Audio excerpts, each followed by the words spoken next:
ne les demande pas. On est toujours en train d'interviewer des gens qui, au fond, n'ont pas trop de choses à dire, où il y a un ensemble de circonstances qui fait que les journaux et la télévision vont vers ceux qui, plutôt, nient l'existence de Dieu. Je pense à Sartre, je pense à Simone de Beauvoir, et quantité d'autres. Les gens qui sont les négateurs, si intelligents soient-ils, j'ai beaucoup d'admiration pour certains aspects de la pensée de Sartre et même de Simone de Beauvoir, même si je rejette foncièrement le fond de leurs idées. Mais j'ai du respect pour ces formes d'intelligence quand même, qui ont malheureusement, à mon avis, été mal canalisées. Mais c'est incroyable comme on porte au nu presque toujours ces gens-là. Alors que moi, à rencontre, justement, je veux porter au nu, enfin, entendons-nous, c'est une goutte dans la mer, des gens qui sont remarquables, des gens qui ont une qualité de vie, des gens qui ont une qualité de réflexion, et qu'ils soient athées, agnostiques, ou chrétiens, ou bouddhistes, ou n'importe quoi, je les invite tous. Est-ce que c'était déjà vos critères au début de la série? Oui, dès le début. Ah oui, dès le début. Parmi les premiers invités, nous avons eu d'une part Michel de Certeau, qui est un jésuite qui a fait des études très poussées sur les Ursulines de Loudun et les possessions de Loudun, et qui a fait aussi des études très, très poussées sur quantité d'autres domaines, et Michel Tremblay. Or, Michel Tremblay, je ne pense pas que ce soit mal dire que de dire que le problème religieux chez lui soit extrêmement positif à nos yeux, en tous les cas. Je ne pense pas. Mais Michel Tremblay, c'était intéressant de l'entendre parce qu'il avait une façon de voir les choses qui était celle d'une grande partie de la population et puis on pouvait le faire cheminer vers autre chose et c'était intéressant, mais ça nous a amené à beaucoup d'autres personnes.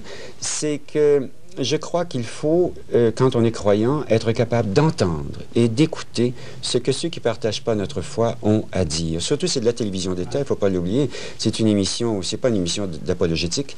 Ce que je veux faire, même si moi je suis naturellement apologète, mais c'est-à-dire que j'aime bien essayer de ramener les gens à la foi, puis à comprendre qui est Dieu un peu, dans la mesure que je le comprends moi-même, et qui est Jésus-Christ, qu'est-ce que l'Évangile, qu'est-ce que l'Église catholique. Mais dans mon métier, il faut bien que je me dissocie de ça. C'est obligatoire. Je suis un employé d'État. Je dois donc inviter des gens que je juge être sincères et vrais et bons. Et comme j'ai eu tout récemment Michel Régnier, quel athée remarquable par son dévouement à la cause du tiers-monde, aux pauvres, et qui disait dans l'émission que les missionnaires, particulièrement de l'Église catholique, étaient ceux qui étaient les plus sincères parmi tous les gens qui travaillent à soulager la misère du tiers-monde.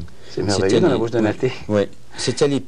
Pour lui, ce sont les meilleurs. Mais est-ce que le public, par exemple, vous fait des reproches quand vous invitez à ce genre d'émission qui fait partie de la section religieuse à Radio-Canada, des athées? Ça arrive que des gens qui ne sont pas habitués à cette conception des choses trouvent que j'enlève la place à un croyant. Mais je ne crois pas que j'enlève la place à qui que ce soit. Il y a de la place pour tout le monde dans une émission d'État religieuse. Il y a de la place pour les Juifs, qui sont nos pères, nos ancêtres dans la foi, et qui sont aujourd'hui les témoins de l'élection de leur peuple par Dieu lui-même. Et Jésus était juif et les apôtres étaient juifs, Marie était juive et les premiers disciples, 5000 disciples étaient juifs. Il ne faut pas l'oublier, nous sommes les héritiers de leur messianisme, les héritiers de leur foi. Et ceux qui sont juifs aujourd'hui, qui sont nos frères dans la foi en Yahvé, sont les bienvenus à mon émission. Nos frères protestants aussi. Mais je n'inviterai pas, évidemment, n'importe quel catholique, pas plus que n'importe quel protestant. J'essaie de faire un choix. Mes critères, c'est mes critères. C'est embêtant. Les justifier, je ne sais pas trop comment les justifier. Je les fais, je les pose, c'est mon job, je suis bien obligé. Mais sans les justifier, moi, je trouverais intéressant de savoir de quelle façon, parce que vous êtes un des seuls réalisateurs qui fait sa recherche. Oui. Parce que la plupart des réalisateurs ont des recherchistes et tout ça. Alors vous faites votre propre recherche. De quelle façon vous faites la recherche pour choisir un invité? C'est très multiple. Ça peut venir d'un catalogue de livres, et puis le titre m'intéresse, je fais venir le livre, là, ça m'intéresse, je me renseigne au sujet de l'auteur. Ça peut être des conseils qu'on me donne. Vous pourriez fort bien, au cours de cette entrevue, me donner le conseil. Ah, vous devriez interviewer telle personne, je pourrais faire une recherche, et peut-être que je dirais oui, finalement. Il y aura peut-être 2 ou 3 noms à vous proposer. Et puis, ça m'arrive en France. Quand je fais mes émissions là-bas, on fait toujours des émissions très rapidement parce que Marcel Brisebois a un emploi stable. Il a été secrétaire général du Cégep de Valleyfield et je lui dois beaucoup dans mon travail. Il est le pilier de l'émission. Il est maintenant directeur du Musée d'art contemporain, comme chacun sait, depuis le 4 décembre 1985. Et on fait donc les émissions, disons une vingtaine d'émissions en 2 semaines. C'est-à-dire que c'est préparé longtemps d'avance. Tous les rendez-vous sont pris, tout est réglé. Mais la 3e semaine, je cherche. Alors, je rencontre beaucoup de gens. Je vais aussi bien dîner chez André Frossard, qui vient de me présenter quelqu'un d'extraordinaire, encore, il y a cet été 86, et ou bien chez le directeur de France catholique Ecclésia, en dépit du titre. C'est un journal extrêmement bien fait et dirigé par un homme admirable qui est passé à rencontre, Robert Masson. Je rencontre quantité de gens comme ça. Je vais partout. Je vais dans des endroits où on peut me renseigner. Et je découvre. C'est extraordinaire. Vous êtes obligé de respecter des normes quand vous invitez, autant plus d'invités européens que canadiens ou nord-américains? Non, on me laisse entièrement libre à ce sujet, mais j'essaie de plus en plus de donner la parole aux nôtres qui ont de plus en plus... il ne faut pas oublier que notre peuple... moi-même, vers 1950, je me souviens que nous étions 2000 étudiants à l'Université de Montréal, 2000 à l'Université Laval, il y a 35 ans. C'est pas loin, ça. Les livres québécois qui étaient des essais religieux ou philosophiques ou des choses comme ça, étaient exceptionnels. Je me souviens de Jacques Lavigne qui avait publié L'Inquiétude humaine chez Vrain. On parlait ça partout. C'était extraordinaire. Un Québécois avait publié un ouvrage. Mais aujourd'hui, c'est tout à fait différent et je crois que je peux donner la parole et vous verrez dans la prochaine saison beaucoup plus de Québécois, beaucoup plus de Canadiens. Mais on me demande évidemment de mettre un peu plus de femmes. Il y a le mouvement féministe, il faut tenir compte de ça et de la promotion de la femme. Et je donne de plus en plus la parole à des femmes. Mais c'est pas facile parce que c'est un peu le même phénomène que pour les Québécois. Les femmes commencent. Alors, il y a moins de femmes qui écrivent de grands ouvrages et qui sont de grands penseurs. Mais il y en a de plus en plus. Et la même chose pour la proportion de catholiques ou de non-catholiques, de protestants, etc. Il faut toujours faire une espèce de... disons, de sauce qui serait la meilleure, mélanger les ingrédients. Mais on ne peut pas toujours être infiniment juste à l'égard de tous les groupes. On n'y arrive pas. On ne peut pas penser uniquement à donner la parole à tout le monde. Et au niveau des auditeurs, est-ce que vous connaissez le public de rencontre? Oui, il m'arrive assez souvent de donner des conférences sur le suaire de Turin en particulier. J'ai fait un film sur ça il y a en 78-19 et ça m'a permis de rencontrer beaucoup de monde et je vois qu'il y a beaucoup de gens qui viennent me parler, qui me disent qu'ils écoutent Rencontre, mais je m'aperçois, évidemment, ça je le sais, qu'il y a beaucoup de gens qui ont de la difficulté à comprendre certaines émissions, que l'on pense simplement à un philosophe comme Étienne Borne.